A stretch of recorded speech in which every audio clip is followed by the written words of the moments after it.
नमस्कार, स्वागत है आप सभी का न्यूज़ फॉर भारत में। मैं हूं आपके साथ सैयद शबाब। महाराष्ट्र में भारी बारिश मौत का कहर बन गई है। मुंबई के मलाड से एक दुखद खबर सामने आ रही है।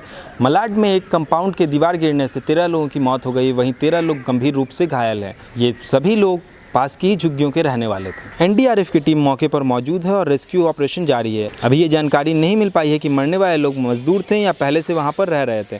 वहीं दूसरी घटना मुंबई के पास पुणे की है। यहां आधी रात को दीवार गिरने से 6 मजदूरों के मारे जाने की खबर है। ये हादसा पुणे के कात्रज इलाके में हुआ है। बीती रात भारी बारिश की वजह से अचानक सिंह गौल कॉलेज की दीवार की झुग्गियों पर पलट गई, जिससे दर्जनों मजदूर इसकी चपेट में आ गए। रात 1 बजे से ही दमकल विभाग और एनडीआरएफ की टीम रेस्क्यू ऑपरेशन में जुटी है। बारिश बचाव अभियान में परेशानी भी हो रही है। इससे पहले भी पुणे में शनिवार को कोड़वा इलाके में एक रिहायशी बिल्डिंग की दीवार गिर गई थी।